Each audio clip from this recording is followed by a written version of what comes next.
Cora, you haven't told us anything in a while, so you haven't even had it. We're doing a shorter stories, but we're trying to get through them all. Tell us what's up, Cora. Yeah, just whatever you've got. Hit us. All right. So this one's kind of a deep cut, but at this point, that's all I do on this show is throw some deep cuts and hope that people understand what I'm talking about. I don't.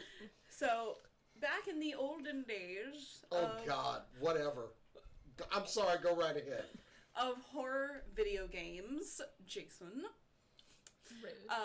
There was a little game that revolutionized the genre and kind of pioneered the survival horror genre of video games, and it was called Clock Tower. Yes. And the original Clock Tower was never released over here in the United States. There's never been an official translation until now. They are releasing the original Clock Tower over here as Clock Tower Rewind. They have made some updates, however, the game is still going to run as it did on the Famicom. The And what? Go ahead, Cora. The Famicom / the PlayStation. So those were the two systems that it was for at the time.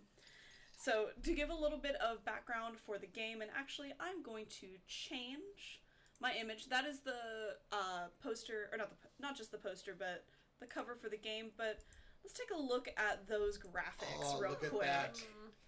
So the premise of the game is that you are playing as Jennifer. She is in an orphanage in Norway, and it is a point-and-click adventure where you have to get out of the house while avoiding the Scissor Man. The Scissor Man! The Scissor Man! Wow! He is actually kind of scary. Like, the scene will stop when he shows up in the room, and he just appears, and it's never fun. Those are like scrapbooking scissors, though. Look at it. Yeah, he chases you around. If he catches you, he can, like, cut you in half, or behead you, or all kinds of stuff. It's really interesting. That's what it does. I've seen some people play some fan translations of it, and it looks really interesting. We did get Clock Tower in the United States, however, we did not get the original. We got the second game, and it was just repackaged as the first, which, that's a shame. But you can look for this in the fall of this year. It will be for the Nintendo Switch. It will be for the PlayStation, for the Xbox. I think there's going to be one on Steam, but don't quote me on that. I can't remember. Nah, I think it's on Switch. The changes that they're going to make, the manga cutscenes are going to be voice acted instead of just text on the screen. Nice. They have created an animation for the opening, so it's a little bit more interesting, and they've created their own music for it, so there's some like voiced music along with the game as well. And there was something about they had an interview with the original game designer at some point in the game, like somewhere in the game files. I don't know if it's like a separate thing that you can click on or if you have to beat the game first.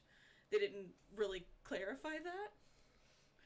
But yeah, I just got real excited when I saw That's cool. I remember, like, this is like, it's legendary video game history that you always hear with that footnote of we didn't really get it here. This is one of those things I remember reading about in like a game magazine back in the day, Yeah. and saying like, "Oh, we might get this as a release," and we never did.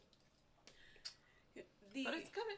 The thing I like the most about Clock Tower, just real quick, is that you could get to a room and be like, yes, this is where I'm supposed to escape. There's the thing that helps me escape. And you go to click on it, and either you can't click on it yet, or you click on it and you have to find something to make it work, and as you're exploring it, you hear the footsteps of the Scissor Man, and you have to hide, because it's a dead end. And you can see it right Did there. you say... Stop it! No! I'm not doing it. Maybe he just wants to...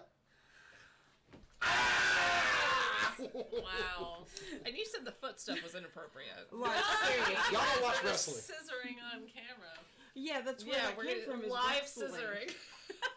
For the record, there are two gay wrestlers known as the Acclaimed, and that's their thing. They scissor. And the catchphrase, Like their third partner is Badass Billy Gunn. Sure. He's in his 60s, and they say, "Scissor me, daddy ass." All right. Okay, Thank you. that's fun, horny. Like, Anyway, But yeah, so be on the lookout for Clock Tower, the scissor. as a certified genre changer of horror. Horror. And what do we have maybe a problem with this word? Jeez. everybody doing every that. time I say it, it sounds like horror. Horror. And maybe in time.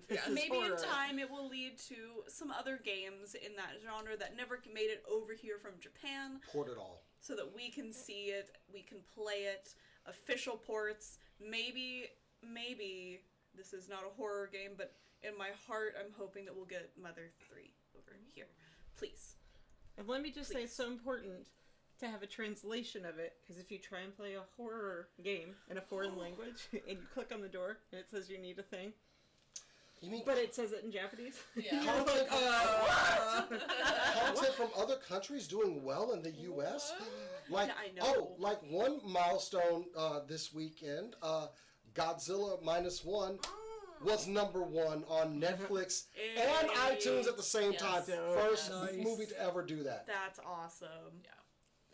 It is in our rotation to watch at some point. It's like required this one. watching. It was great.